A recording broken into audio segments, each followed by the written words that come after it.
Seeing is believing, and I have no proof of what I saw that day other than what I can describe. It was huge. It was like the weightlifter of cats. You say, well, I've seen this big cat. Some people just flatly refuse. They think that Britain's such a sweet little island, we shouldn't have predators that size. Welcome to Big Cat Conversations. We speak directly to people who've encountered one of Britain's big cats. We also discuss the bigger picture. I'm Rick Minter, and thanks for joining me.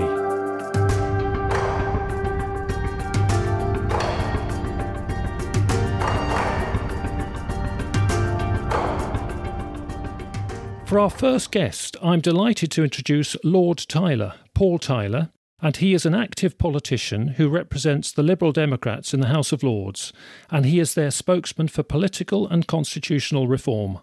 Paul's link to this topic is that he was MP for North Cornwall from 1992 to 2005, and within that period, in 1995, he called for the Ministry of Agriculture, as it was called at that time, to investigate potential big cat evidence in the Bodmin area, part of his constituency. That work became an official study, and the Ministry of Agriculture reported a conclusion. We'll discuss that with Paul as we go through the interview. In the second half of the show, we'll be speaking with a farmer who was at the heart of events on Exmoor in the 1980s, when the Royal Marines were deployed to help track down the suspected Beast of Exmoor.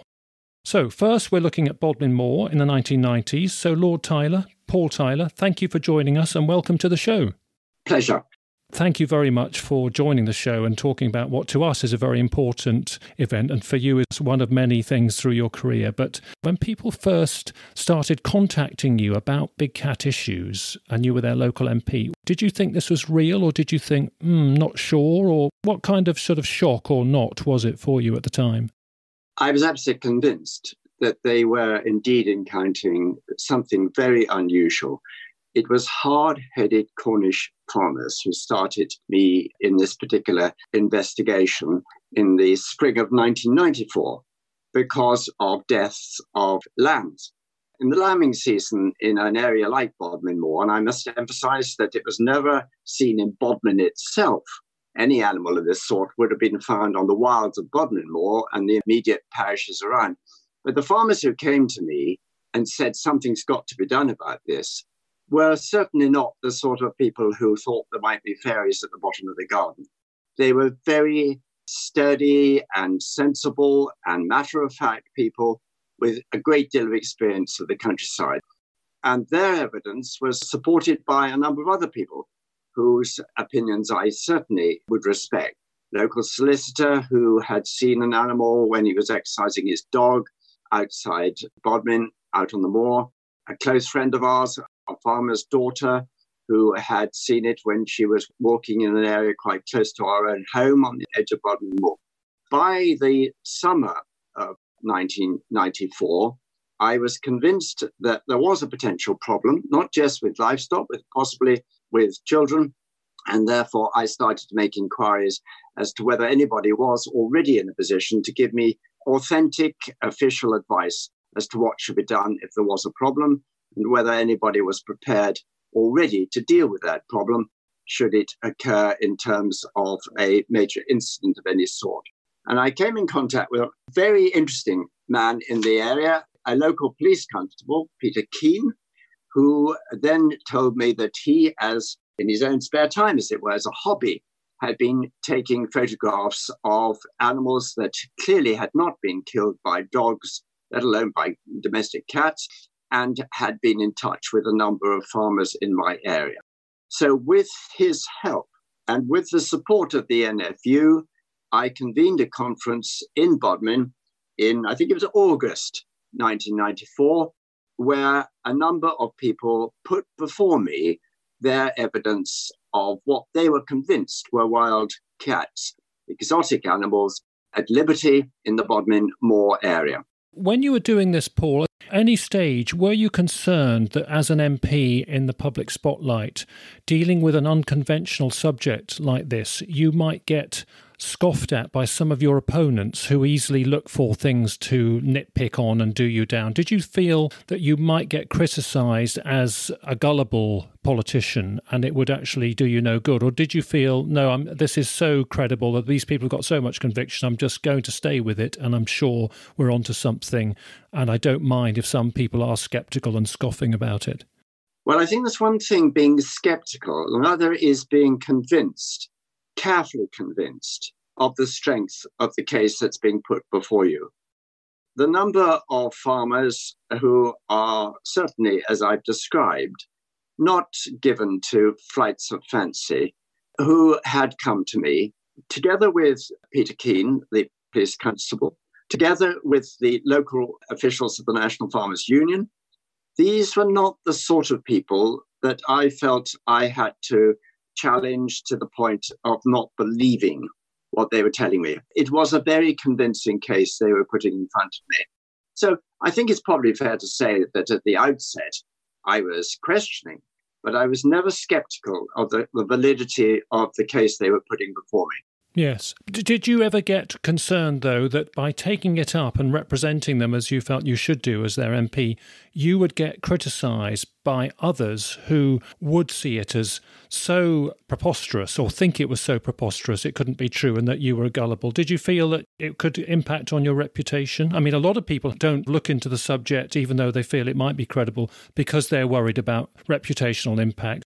I don't recall ever feeling that at all because frankly, by the time I became involved and had taken the trouble to listen to all this evidence, when I went public with the calling together of this group of people in Bodmin in August 1994, by that time, really, I was persuaded that there was a very serious case. There was a very serious potential incident here, which I would never forgive myself if something went badly wrong. And there was an attack, for example, on a small child. Taking it up within parliamentary and civil service circles, did you find that was tougher and you got institutional kickback, or and it was too much of a culture shock and they regarded it as too awkward? What kind of a challenge was that, taking it within Parliament, within the civil service? Oh, that certainly was a challenge. Not it has to, I have to say, from members of Parliament. I think they were just intrigued. Some of them had similar reports in different parts of the country. You've referred already this evening to Exmoor. So it wasn't as if this was a complete novelty. But what was, I thought, really sad and a really unfortunate reflection on the Ministry of Agriculture, which was then the responsible government department, was that no sooner were they empowered to set up a proper investigation, they did it on a shoestring, just a matter of a very few £1,000s, with just two really experts involved. It was really a desk study of what evidence was already available. There was no attempt, for example, to meet those farmers and other local residents who had direct experience of sightings. There was no attempt to examine, as it were, in the field, any victims of a kill. There was never any interviewing of anybody who could give a lot of detail. For example, one of those who had seen what was presumably a female with youngsters, with cubs near Bodmin, that to establish that they were breeding would, of course, have been an extraordinarily important development in the whole investigation. Nobody ever bothered to talk to that particular individual. So when eventually ADAS and MAF produced their report in the spring of 1995, I can't remember the exact date, but I think it must have been in about April, then I was really disappointed that actually they had got to the point of saying, well, we can't prove there isn't. It was a double negative, if you like. They kept it ambiguous. They kept it ambiguous. The minister at the time, who was perfectly straightforward that she was not persuaded that this was a serious problem, Angela Browning, who came from a Devon constituency, I mean, I think she was perfectly straightforward about it. She was not persuaded because her officials actually left her with this huge question mark still hanging there in the air.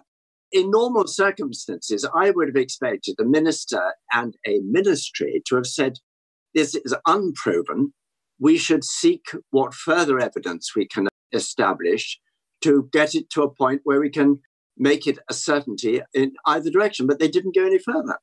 I just think there is in Whitehall, and I've lived with many other investigations and many other campaigns, both before and since then, which have come into contact with the Whitehall mindset. The Whitehall mindset is really, until you've got us absolutely to the point where there's no escape, we don't really believe that this is a problem. I mean, we are seeing it every day now, aren't we? Pass on, there's nothing to see here. It seems to be the general attitude in Whitehall. While I was perfectly prepared to do everything I could to support their inquiry and was optimistic about it, as it took a few weeks to come to fulfillment, the fact that they never bothered really to talk to me in any detail suggested that they weren't talking to anybody in any great detail, and that it was effectively a paper shuffling study rather than a practical one. Yes, I mean, I'm just checking my notes here. It was 26 person days and a budget of £8,000. Now, £8,000 went further in those days. I remember in my book, I said this was not an inquiry, it was a peep round the corner and then a quick retreat. Do you feel that farmers and the landowners and people who were the audience for this and the participants back down in Bodmin, do you think there was an outcome that they wanted and were expecting? Well, I think the very limited expectation, and a very reasonable one, was that those who had brought forward information were prepared to give evidence, that they should be interviewed by this particular inquiry team. But they never were. And so by the time of the result, I have to admit, not only was I extremely disappointed at the lack of depth and width, if you like, of the study that had been undertaken, but I was very sympathetic to those whose expectations had been raised and who'd been dashed by the lack of any practical contributions from the people who knew what they were talking about in the area. Were they not even asked to submit photographs? I thought that people were asked to submit photographs of carcasses.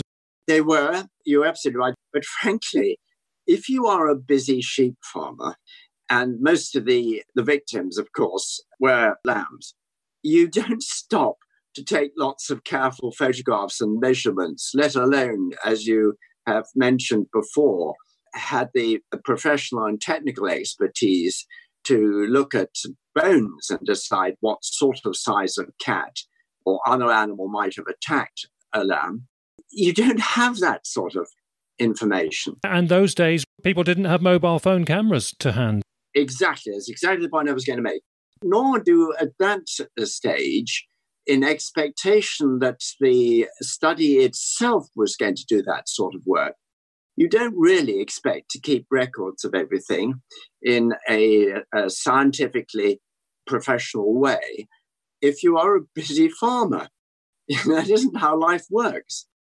I think by the end of the period of the study, and I call it a study rather than an investigation because I see it much more as being a sort of desk-bound looking at what material was available to them, rather than going and look for new material. By the end of it, I think a lot of people were disillusioned with the process. And I would emphasize that after the publication of that report, very few farmers were prepared to come forward and give new evidence to anybody, even to me, because they felt they'd been so badly let down by the very limited nature of the inquiry, the study, that they thought that they'd been taken for being naive country yokels. And nobody likes to be treated like that. So the cynicism that you referred to earlier followed the report rather than preceded it. Did you pick up, Paul, that people at the outset felt if there had been an emphatic case judged to be correct, that they were after compensation for stock kills and maybe even an attempt to intercept the main culprits, one or more culprits. Did they think that MAF and ADAS was the advisory service then, wasn't it, to the ministry? Yes. Did they think that there would be funded activity to compensate and recover the culprit, that sort of thing? Or is that difficult to judge, do you think? What they wanted, and this is where they were very firmly backed up by Police Constable Peter Keane, was there should be at least some awareness of where attacks had taken place, some warning to the general public that this was a potential problem, particularly a mother animal defending her cubs. You would know more about this than I would, but I would have thought that would always be a potential problem. They might be a great deal more likely to attack a human being, particularly a child. That was much more the concern.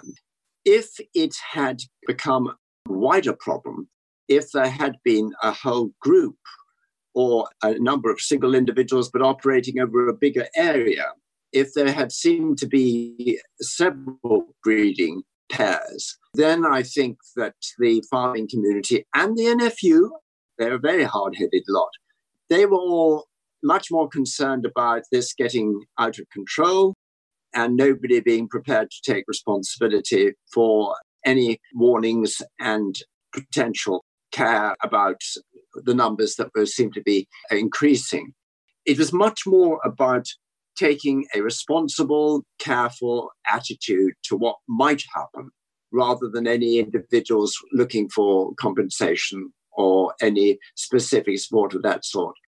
That's broadly as I find the situation now when I meet farmers, horse riders, visitors to the countryside, local people who encounter one of these animals. And if they're prepared to come forward and put their head on the block and talk about it, and of course not everybody is, it is largely, if you pin it down, they believe that some gentle, cautious awareness raising is the best first approach. And if anything develops further into the future, then you think again about other things you might do. But so many people, I think, still feel now, many years on, that awareness raising is helpful, especially if people who've had very close encounters. There's very much a difference between seeing one from a distance and having a close confrontation or a close-up view of one eyeing up your dog or one sort of singling out a lamb or a sheep to potentially predate. So that's very interesting indeed. And of course, the mother and cubs issue, I hear direct and indirectly of people who have a mother and young on their land.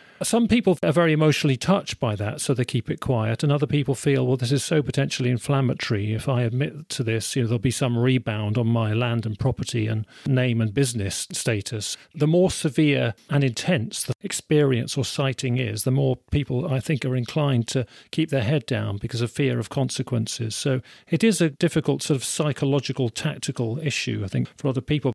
So intriguing to know that at that time there was no key agenda beyond initial awareness raising and wider understanding. The motivation of all the people that I met and worked with on this issue was public safety. It was public spirit. It was not any sense of private gain or even just private protection. It was very much to try and make sure that the appropriate authorities were well aware of potential problems, as well as recognition that there was an existing problem. The scale of that problem might not have been very great at that stage, but there was obviously an awareness it could have easily grown. Were you concerned at all, Paul, that sometimes when government plans to do something, there are unintended consequences?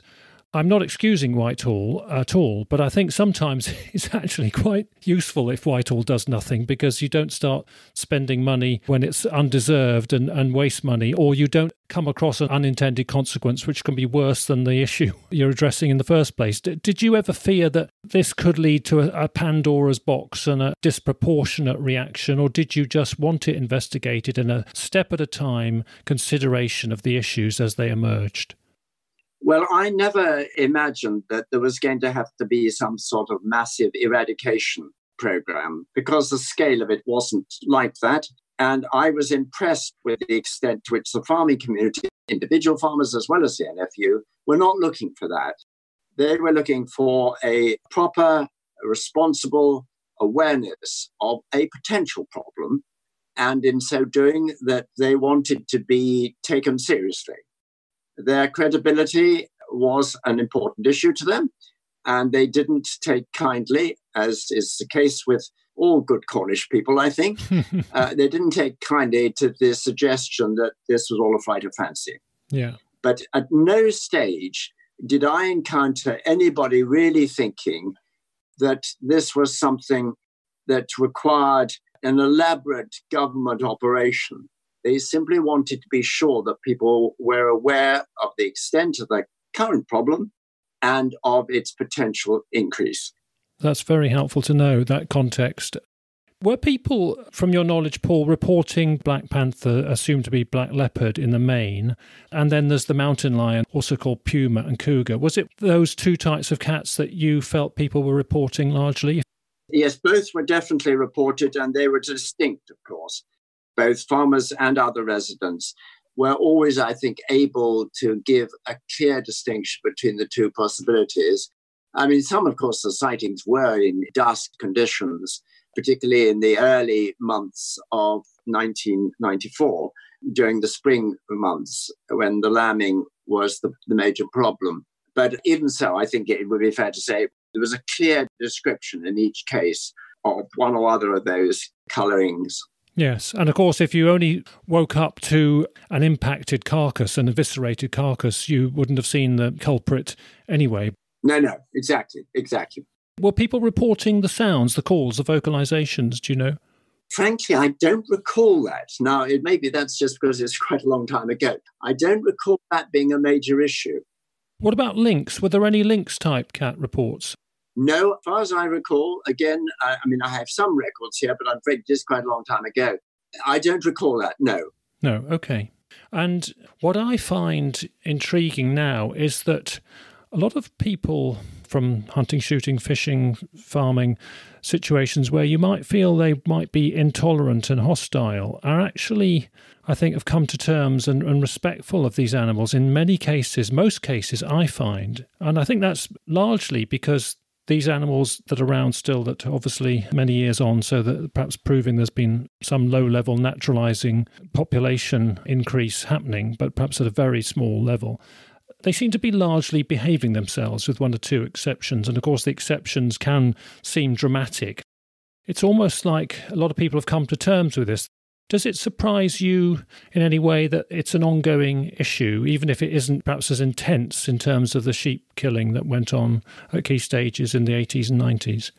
It's interesting that during the whole of the period when I was quite regularly involved in discussions about this, I don't recall any farmer or landowner threatening, as it were, to take the law into his own hands because he felt that he or she was not being treated seriously by officialdom, which would be a natural reaction, wouldn't it, if people were really so concerned about these animals coexisting with their own livestock.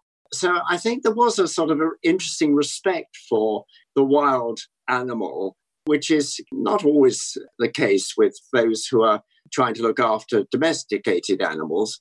I think that's a very interesting, there's something that you probably will have to look at more carefully because I can't give you a clear answer. But I think that the attitude of people to these animals and their continuing existence in our own environment is a fascinatingly complex one. People, I think, are really not quite sure what they think, rather than they have adopted a sort of very antagonistic or very supportive attitude.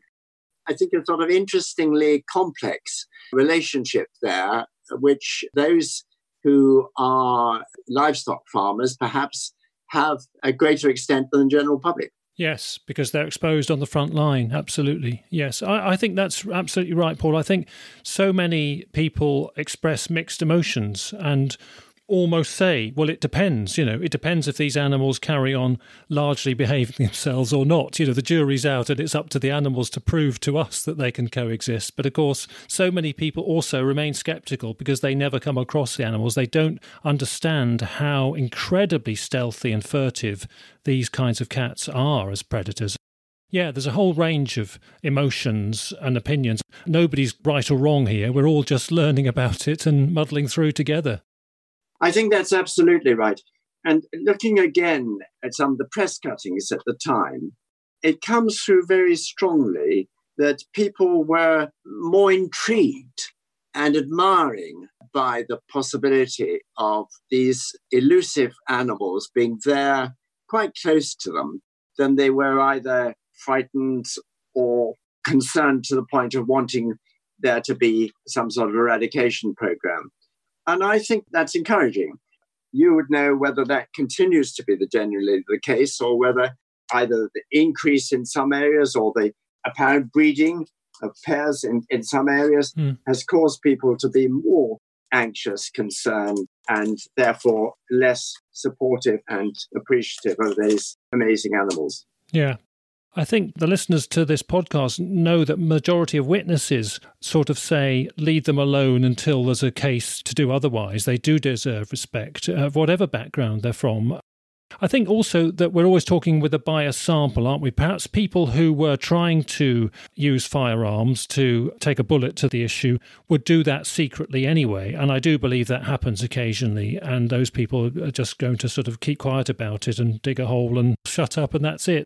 But what I would say is that, and we've had this said on the podcast, that people who might think that a bullet is a solution to one that's misbehaving or one that they just won't tolerate regardless, I think a lot of people know how difficult and practically awkward it is to actually shoot one.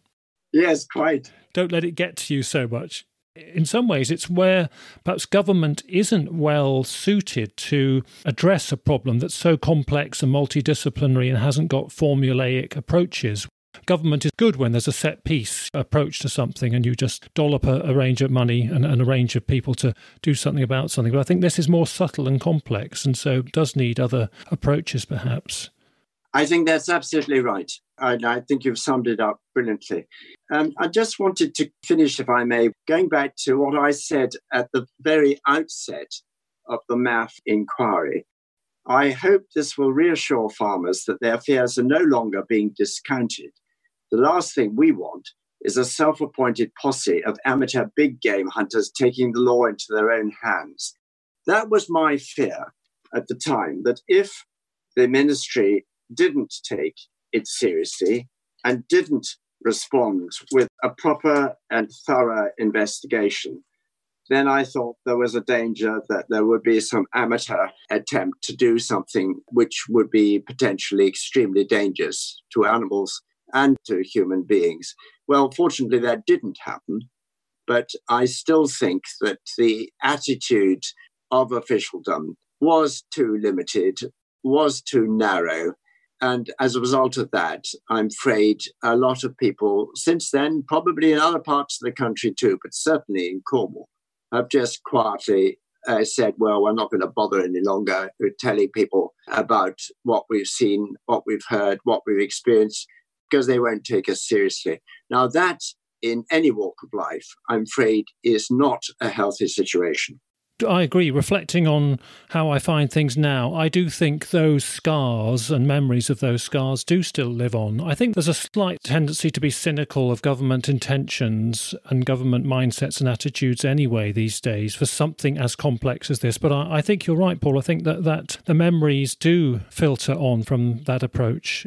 There was no trust gained, and trust is hard won on these sorts of things. So, but maybe we're learning different approaches, and I think a lot of people are private on this sort of thing and they don't want investigations which could be inflammatory or difficult. But I think what's also interesting about this potential problem of vigilantes and posses and humans being the real beast in the woods rather than the cats, I think a lot of people worry about that. And that's one reason why people keep quiet about it, because they think if they do reveal what they're seeing, it could mean that they'll get people coming along with wrong intentions. So easier to keep quiet. So, yeah.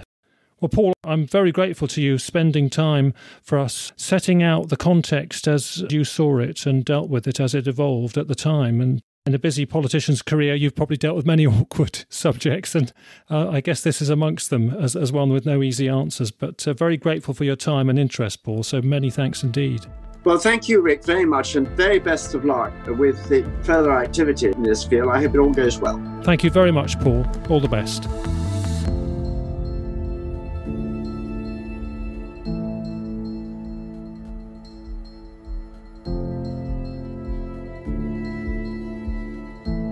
Our word of the week is catnip, and of course it's a plant that attracts cats specifically. It's like an aphrodisiac to them, so they get a high from it. It also seems to be a scent marking target for them, and I know this because I have a trail camera in my garden and I can see that through the night sometimes up to 3 local cats all scent the catnip and smell it, so they seem to be detecting each other as they pass by and check it out. We're mentioning catnip because we ought to pay homage to the late Nigel Briley. He was an Exmoor neighbour of our next guest coming up in a minute, Eric Ley. Once big cat sightings really developed in the 1980s in the Exmoor area, Nigel Briley got active in tracking and helping local farmers, and he wrote the excellent short book They Stalk by Night. The book has a helpful little section on lures for big cats. These days, with our use of trail cameras, lures are even more important in the subject, perhaps.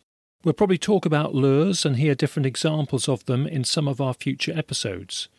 For example, I sometimes leave out Calvin Klein Obsession type of perfume in a sunken pot in the ground in front of a camera, so it wafts out as an attractant. On the web, you can see zoo experiments of Calvin Klein Obsession just to illustrate how it arouses the attention of large cats. But perfume is not as cat-specific as catnip is, so Nigel Briley was making an important point in recommending catnip, and he even grew large quantities of it in his garden and distilled it to get his own supply of catnip oil. Nigel was one of the early pioneers of our subject, and he died well into his 90s a few years ago. If you can find an old copy of They Stalk by Night, it's still a worthwhile read today. And another name coming up in the second half of this show is the late Johnny Kingdom. By profession, Johnny was a grave digger, but he also loved filming wildlife. And with that skill, he presented several TV series highlighting the nature and the red deer and the people of Exmoor. And it was his passion which shone through and made those programmes so popular. On our website for this episode, we've put a clip from an early part of one of his series on BBC, showing Johnny checking his trail camera photos for big cats. He was advised on that programme by the experienced big cat researchers Chris Johnson and Steve Archibald, both of whom will be coming up on future episodes of this podcast. At that time, the trail cameras were not digital, so they only took photos in batches of 36 on a roll of film. And in the programme, you see those guys emerging from a high street shop to check their photos once they'd been developed. So that clip, from just over 10 years back, indicates just how much the technology has advanced today when we consider how the trail cameras can these days provide different types of photo bursts, different length videos, and even time-lapse pictures. It's great to pay tribute to both Nigel Briley and to Johnny Kingdom and all they did for promoting interest in nature, big cats and the Exmoor Beast.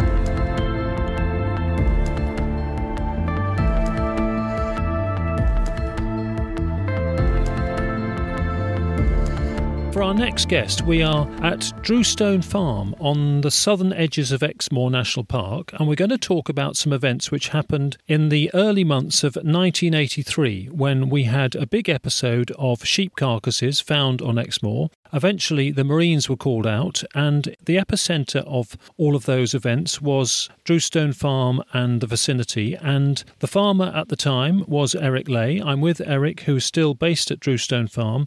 Eric, welcome. Thanks for coming on the show. I didn't have no choice. We did press gang him, so we're very grateful that Eric's coming to revisit these perhaps painful memories. Eric, before this was happening to you, before you were finding sheep carcasses on your land, you were aware of reports of black panther-type animals in the vicinity. Some of your neighbours were seeing strange animals, weren't they? Possibly on odd occasions, but the only experience I had of such things was a butcher who had a puma and a jaguar. Fawn one was and black the other. And I used to see him go up the road with these sawed up in the back of the vehicle, and it turned out to be would go on the first piece of moorland that would be either at Twitchin it's called Cuzzacum, or up on Northmont Hill, and just exercise these animals. How did he exercise them? On a long leash? No, I think he let them go. But I never witnessed it myself. Okay. But So he had them on collars and they would come back to him, hopefully. he'd always take them home with him. Yeah, sure. Homing cats, yeah. Do you think he had them partly for pets and partly for guarding animals? Probably. Yeah. Probably. No, that has been reported. I didn't know. I think people knew that he had them on his premises. I wasn't aware that he actually exercised them, like taking dogs for a run on the local moor. How amazing! So you heard that on good authority from friends and neighbours, did you? That that's how he exercised them. Well, I saw him more than once. Okay. You know, went up the road with him. Yeah. Right. Then knowing somebody who lived there at Twitchin at the time, they would see him right opposite on Cuzzacum Moorland. Okay. Now, the black one, are you sure it was a jaguar or could it have been a black leopard? It was a black panther anyway. From my reading of the literature and hearing reports, including at the North Devon show last year, there were credible sounding reports of black panthers in and around Exmoor from the 1960s, so well before these events in 1983. So can you tell us how it felt and what you saw the first time you came across a carcass on your land and felt this is different from anything I've seen before? The first instance would have been relatively young lambs had vanished. The first few, I can't remember how many, small lambs, they were just gone. Now, if that had happened previously, by putting out the carcass of a dead lamb, and put a bit of strychnine in its neck, the predator would be back next night and couldn't believe his luck. He'd got one all ready for him, and of course he didn't taste too well. The regularity, I mean, you had what I've read, and you can confirm this or clarify it. You mustn't believe all you read. I don't know. So around about 100 in 2 or 3 months, is that right? 100 carcasses? It went on for 10 weeks, I know that. Yeah. I can't be precise in the number. But how regularly would you find? 6 nights a week, pretty much. 6 mornings a week, whichever way. Which is unusual for a big cat. Normally, other farmers who found this, it's normally weekly or every week and a half. Of course, who knows what they're eating in between. They might be eating rabbits or whatever. But so this is almost daily. Well, that would be the average from what I can remember. Yeah, and some of your neighbours were experiencing this as well? Not immediately adjacent neighbours. Say 3 mile away. That's running probably from here eastwards. Were they different size ewes and lambs, or was it same size animal taken? Initially it was only lambs. I'll come to the ewe bit towards the end. But initially it was only lambs. Of course, they grow quite quickly, obviously.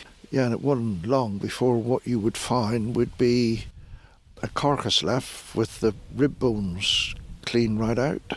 You would occasionally find, if there was enough flesh left at the back of the neck, teeth marks just behind the ears, but normally there would be nothing left. How many pounds of flesh eaten, do you think? Well, like I said, they varied as they got bigger. Do you think from the amount of consumption and the amount of predation, there was more than one predator at large? No way of knowing. I never saw nothing. Once this started going on for initially a few days, I used to know one of the local North Mountain keepers quite well. And he was interested in this, and he put in a lot of time using these keepering skills, which is primarily to keep predators under control. But whatever he tried, nothing worked. I'm not going to go into details what he tried. I mean, that shows you the stealth and alertness of the predator, the culprit itself, doesn't it? People were still thinking it was a dog, weren't they? Many people thought these were dogs. Oh, you can't stop people thinking what they like, can you? Yeah. You got no control over what people think. Did you have a view initially?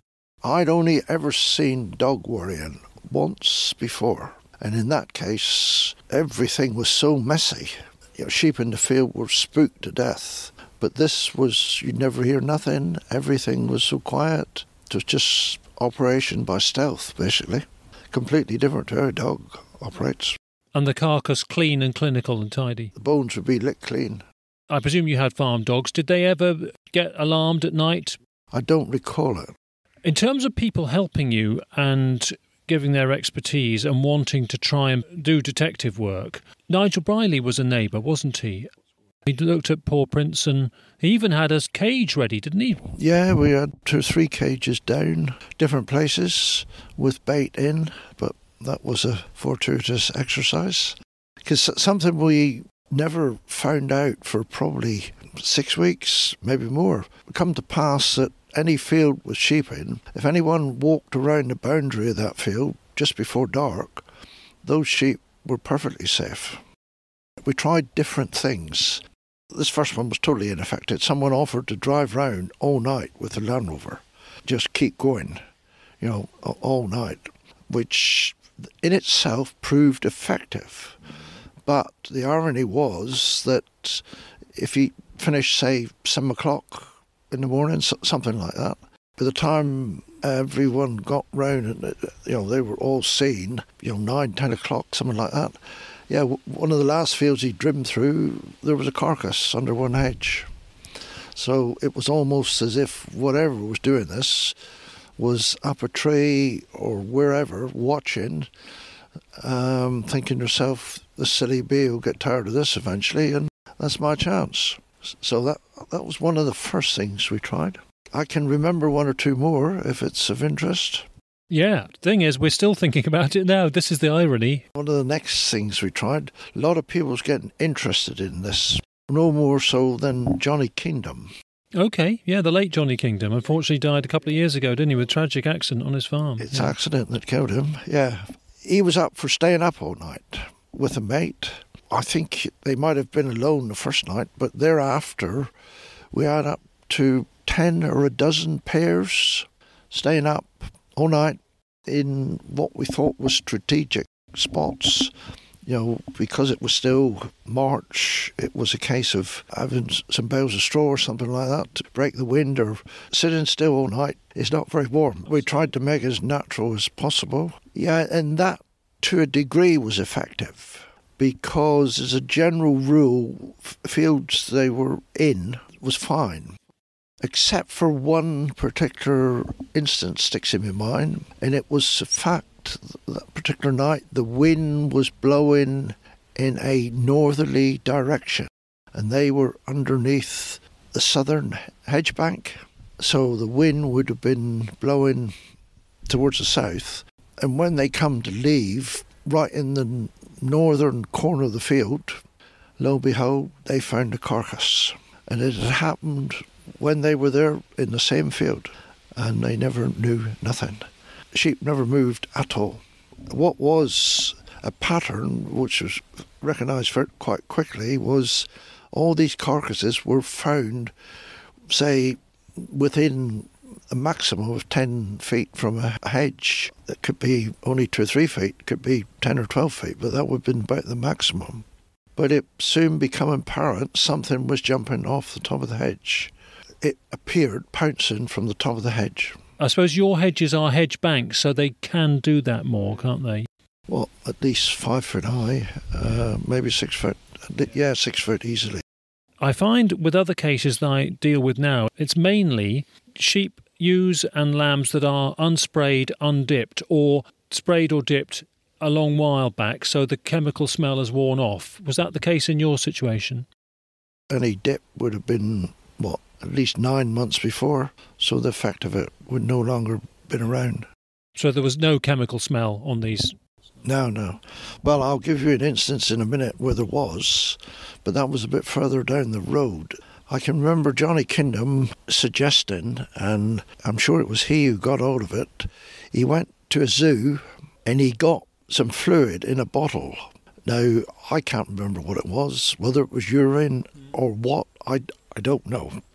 Sprinkled from this bottle on, say, 20, 40, 50 handfuls of wool and dropped it around the area, different places. And that night, this was happening when people were still staying up at night, the impact of this was something was giving out a tremendous high-pitched scream and travelling at speed from A to B, but that night we had no carcasses, but whatever it was disturbed. Now, whether it was the smell what come out of this bottle, it must have been a coincidence totally if it wasn't. But that definitely got a reaction. Interesting. Maybe it was a territorial thing to suggest that another animal had marked that territory and it ascended that territory. Could be. You mentioned the calls there, Eric. I know you never saw one, but did you ever hear one? No. Funnily enough, the first recollection I had of anything, and this was before we started losing animals, it was a retired doctor and his wife at the time used to live here. They were woken in the woods below here by a very high-pitched scream again. Yes. And they'd lived here for probably 25 years at that time, and they'd never heard anything like it before or afterwards, I don't think. And that was the first thing, anything unusual, but I didn't think nothing of it at the time. The calls that people were reporting that I've read about were more the sandy brown one, the puma-like. Yet what were the main colour cats that people were reporting around here? Black, I think. There was numerous people that have lived around here for years. In particular, there was a ex-army major who lived here very, very locally. It would be impossible to come across a more trustworthy person. Used to do a lot of walking to keep fit. Was walking through oak woodland, the back of where he lived, which is just over the hill in the southerly direction from where we're to now. And he was going around a bend, so he could only look a maximum, say, 30, 40 metres ahead. When the sun was shining in through the oak trees on a particular spot, and out of the blue, up on its haunches, saw this big black cat. All he could really distinguish from the cat was the ears pricked up. Other than the size of it was 30 times that of your normal domestic muggy. But he only had a sight of 1 or 2 seconds and it was gone. You've just jogged my memory because that guy is reported in Nigel's book, They Stalk by Night, and he... Major King Frets. And Nigel said he bumped into him in South Molton, and he told this to Nigel that he'd seen it and heard it. Nigel said, what noise did it make? And he made a great imitation of it in the high street, and everybody turned round watching and thought, what's that chap doing? One thing I do remember, he said, with the sun shining on it, it shone like $1. His coat shone like $1. If I thought hard enough about it, there was probably 10 or a dozen people who would have had, always by accident, never ever on purpose, a similar sort of experience. Yeah, but they were mainly black cats, weren't they? Mainly black ones rather than brown ones. From best I can recall, it was always the black one. Yet the interesting thing that Nigel raises in his book is that here we are with black panther sightings, yet the sound, the call of the brown one. So Nigel raises the point in his book is, have we got a situation where we had what is officially the brown puma mountain lion, but in a black form? I can't help you there. Nobody has been able to since. I think we have to have an open mind. Nigel himself heard one at the time, and it was very much a puma, the mountain lion, as you say, high-pitched screaming call. One other sighting I do remember again, this wasn't in the spring at that time, it was August Bank holiday. This was a couple who've lived locally all their life. He ran a machinery dealing firm. They were with a pair of friends having a picnic, and this was on Exmoor. They were downstream from Willingford Bridge, pretty little spot. Got away from people. They'd had a picnic and were laid back sunbathing, basically. And because it was quite a steep valley, they looked across the other side and they watched, again, a big black cat come out. Now, initially, one of them caught sight of it, what appeared to be stalking a rabbit in ferns on its haunches. They watched it to the point it pounced and caught the rabbit. And after that, it came out of the semi-undergrowth and walked down over the steep right opposite. They never moved, and they watched it have a drink in the stream down below. And then it went back to where it came from. Again, they said the wind was blowing in their faces, and they were himself in semi-undergrowth, and they did not move. These days, if they'd had a mobile phone camera, they might have done it, because it's very difficult. But if you've got that time and you're not being seen, they weren't scared. They were far enough away not to be scared. Safety in numbers, there were 4 of them. Caught 1, there's still 3 left. They went back their times afterwards, of course, never saw nothing. Armed with a camera this time. Now, the people who were on your land trying to protect your sheep and be on guard, did some of them have firearms? Would some of them have taken a shot if they thought it was safe to do so? There would have been no point in being there otherwise. So they were doing 2 things. They were looking to try and end the problem, but they were also, in a way, guarding, making sure there was no carcasses that night anyway. Yeah, it was a dual purpose. Yeah. But thereafter, I'm trying to think, it don't come easily. I remember one of the things, I think it was the keeper suggested, it got a bird scarer that operates off of a gas cylinder. It's got a barrel on it about a metre long, so it projects out. You can alter the frequency and you can alter the volume. And we sighted it in what we thought was the most strategic point, i.e. right in the middle where sheep happened to be at the time. We had complaints from, cross country, was it 2.5 mile? There was people staying as residents at the Black Cock pub. It's a caravan park as well. Mm-hmm. They couldn't sleep. Because it was going off too regularly. And too loud. Yeah. What about the sheep? Did it bother the sheep? I don't think so, but of course the real downside of that is next morning, within maximum of 100 yards of where it was, the carcass was next morning. It was eaten completely. So whatever this was, it worked out that this noise was false. Incredible, yeah. Did you end up having respect for this animal? At the time, not only was the time of the year you don't get much sleep in any case, I had an abscess under my tooth and consequently couldn't sleep at all. I presume it was stressful as a farmer, finding regularly sheep carcasses. It wasn't so much finding the carcass, but the realisation after 2 or 3 weeks you couldn't do nothing about it. Or, put it another way around, whatever you did didn't work. It was outwitting you. Yeah. What about the commotion, the media, and all of that fuss and hassle and bother? Was that stressful as well? They were nothing but a bloody nuisance. Can you understand why a lot of people have probably not as intensive situation as you did, but similar situation, but just keep quiet about it? Initially, I didn't make a noise about it. How it come to be newsworthy, I can't really remember.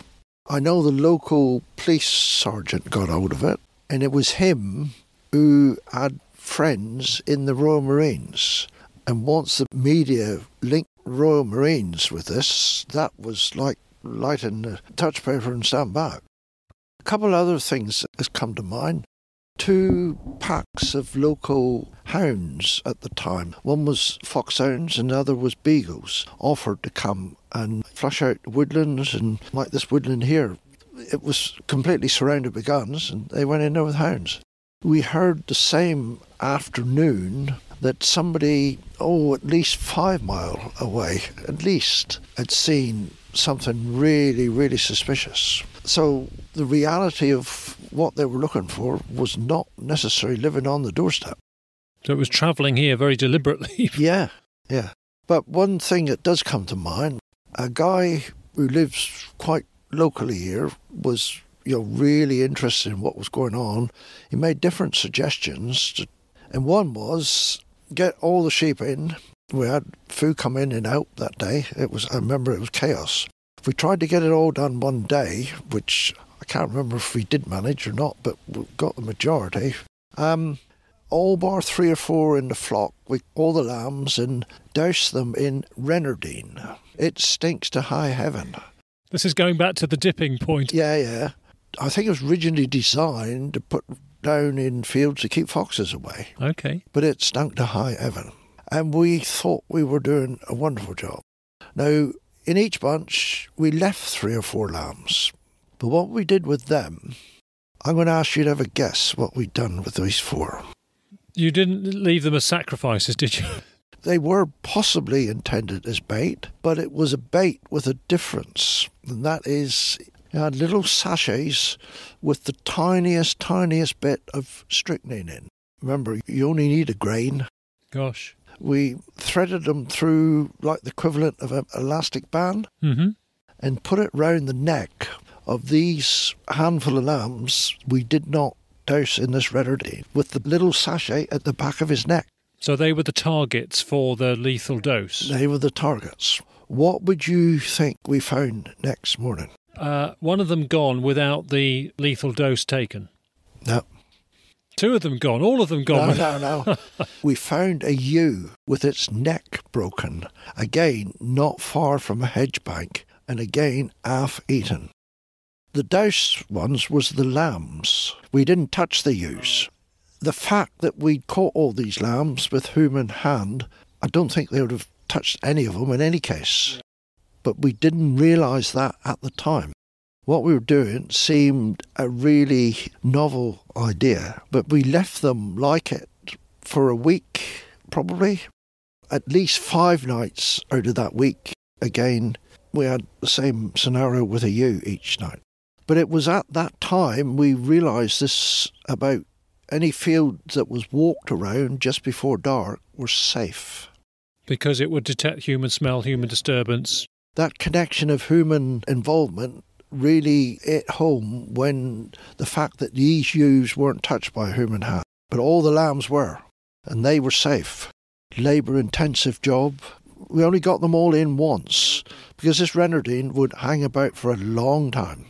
And these little sachets were still on the lambs, but all to no avail, I'm afraid. There must have been a lot of people on and around your farm with firearms. Is that itself not an issue for the police?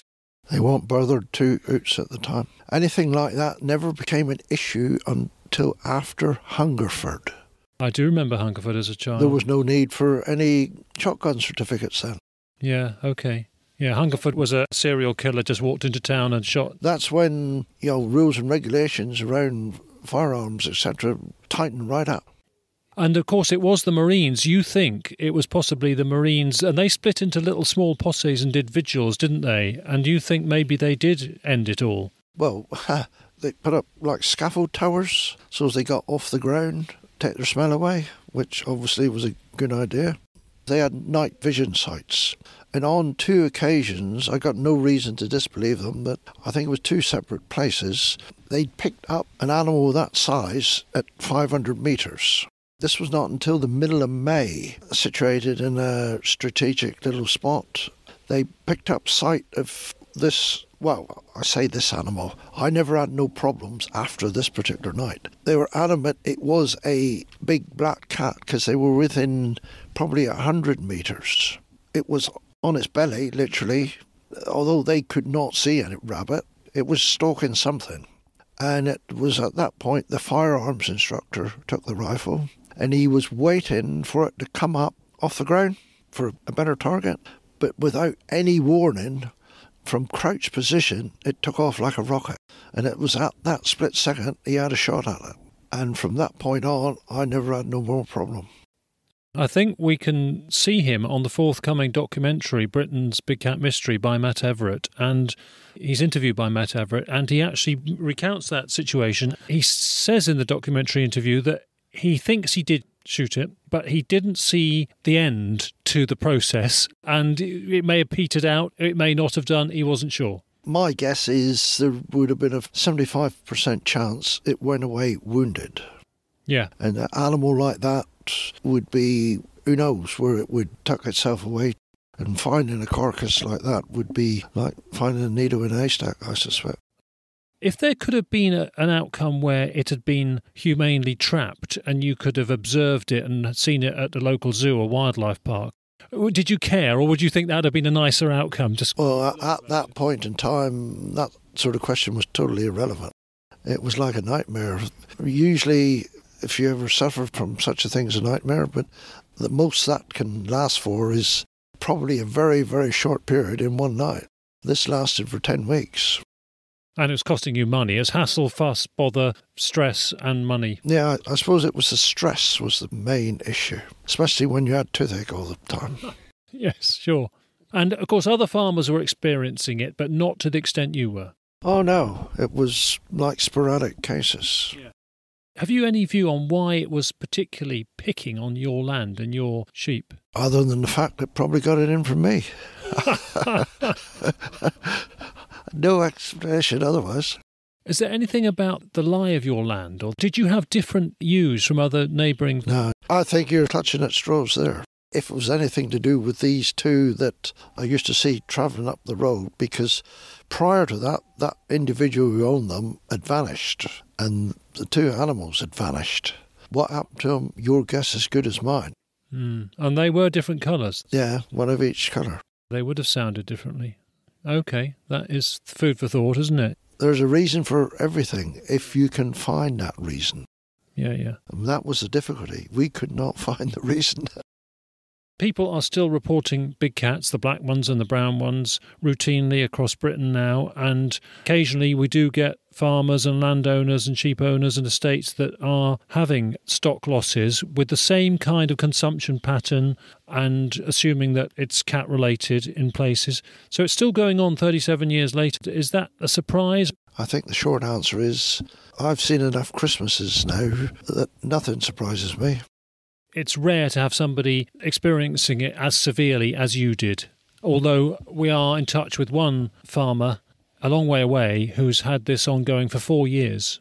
Losses every week and a half. That in some respects would be almost more difficult to deal with because of the sporadic nature and like a hit-and-run attack, that is, isn't it?